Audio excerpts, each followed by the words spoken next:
이대로 가다간 아이 울음소리가 들리지 않을 것이다. 저출산 문제입니다. 우리도 걱정이지만 이웃 일본과 중국도 마찬가지입니다. 전기차 만드는 테슬라의 CEO도 걱정하고 있는 한중일 3국의 저출산 이유, 글로벌 ET에서 알아보겠습니다. 홍서구 기자 나왔습니다. 안녕하십니까? 네, 안녕하세요. 영화 아이언맨에 나오는 모델이기도 하죠. 글자 경영자 일론 머스크가 갑자기 우리나라 출산율을 걱정을 했다고요? 네, 미국 증시에 투자하는 서학개미들은 지금 테슬라 주가가 빠져가지고 좀 밤잠을 설치고 있을 텐데요.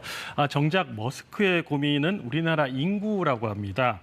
머스크는 한국이 홍콩과 함께 가장 빠른 인구 붕괴를 겪고 있다며 세계은행이 내놓은 2020년 국가별 출산율을 근거로 들었는데요. 우리나라 여성 1인당 출산율이 0.84명, 전 세계 200개 나라 중 꼴찌입니다. 홍콩이 살짝 높습니다. 찾아보니 저출산을 걱정하는 머스크는 7남매의 아빠더라고요. 머스크의 인구 걱정은 처음이 아닌데요. 이달 초에는 일본이 결국 사라질 것이라며 일본의 인구 감소를 우려하는 트윗을 올리기도 했습니다. 그런데 정말로 정말 솔직하게 얘기해 주십시오. 우리나라 출산율이 세계 꼴찌입니까? 예, 정말 꼴찌입니다. 또 OECD 얘기를 안 할 수가 없는데요. OECD 기준으로도 최하위죠. 이 얘기를 왜 하냐면요. 오늘 서방에서 이렇게 한국 개선하라는 얘기인데 OECD 한번 평균을 볼게요. 한국 같은 경우 0.84명, 그다음에 작년엔 더 떨어졌습니다. 0.81명인데 OECD가 1.6명이 넘어요. 그러니까 2배 가까이 높습니다. 저 때는 대도시에도 학교에도 학생도 많았었죠. 근데 지금 적잖아요. 예. 맞습니다. 학교 한 반에 70명 넘었던 기억도 나고요. 오전반, 오후반 나눠서 했던 기억도 있어요. 네, 저도 오후반이었는데요. 그런 기억이 좀 납니다. 포스터를 보시면 아들, 딸 구별 말고 둘만 다 잘 기르자 했더니만은 또 둘도 많다. 이제 하나만 낳자. 이런 광고도 기억이 나는데요. 이러다 40년이 지나니까는 지금 우리나라 저출산으로 위기를 겪고 있습니다. 격세지감이네요. 특히 이제는 인구가 아예 감소하기 시작했습니다. 출산율은 떨어지는데 사망자 수가 늘면서 2년 연속 인구 데드 크로스가 나타났습니다. 코로나 이유도 있다고는 하지만 심각한 겁니다. 이대로 가다간 오는 2050년에 서울 인구는 지금보다 25%가 줄어들 거란 전망도 나왔습니다.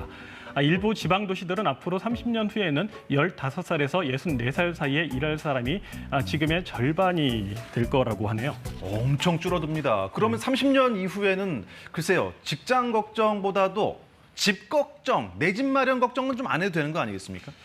경기도 인구는 꾸준히 좀 늘 거라고 하네요.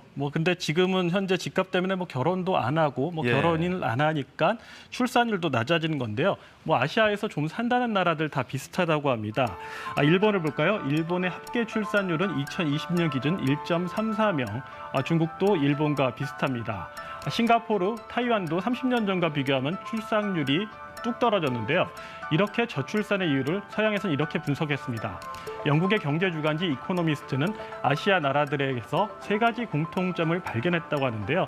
그 첫 번째 이유로 결혼하지 않으면 아이를 낳지 않는다는 점입니다.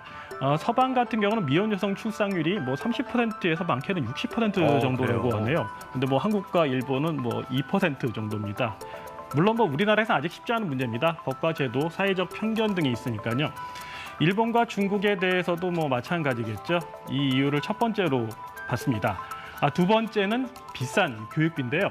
중국 상하이나 싱가포르의 경우 아이가 초등학교 때부터 시험 준비에 시달린답니다. 사교육엔 이렇게 돈이 많이 들어가는데 초등학교 때부터라면 더 많이 들겠죠. 물론 이거는 한국 사교육 만만치 않습니다. 통계를 보면 지난해 사교육비가 23조 원으로 초, 중, 고등학생 4명 가운데 3명꼴로 사교육을 받았다고 합니다. 교육비 문제 또 미혼부가 없다는 거. 자, 그렇다면 마지막 세 번째는 뭔가요? 네, 이코노미스트가 결국 이 이유 때문에 애를 낳지 않는다고 그랬는데요. 이건 모두가 공감하는 겁니다. 바로 비싼 집값 때문입니다. 집값이요? 네. 그런데 단순히 집값 때문일까요? 사실 저출산 문제는 취업부터 집값, 육아와 가사 교육까지 생애 주기별로 다 연결이 돼 있습니다. 일본은 1990년대부터 해결을 하겠다고 나섰지만 쉽지 않습니다.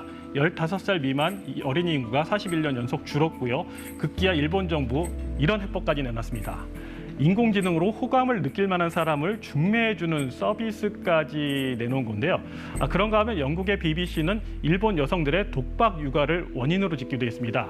일본 남성의 가사 노동 시간이 하루 평균 41분으로 덴마크나 호주의 4분의 1 수준이라는 거죠. 14억 인구 대국 중국도 인구 걱정을 하고 있습니다.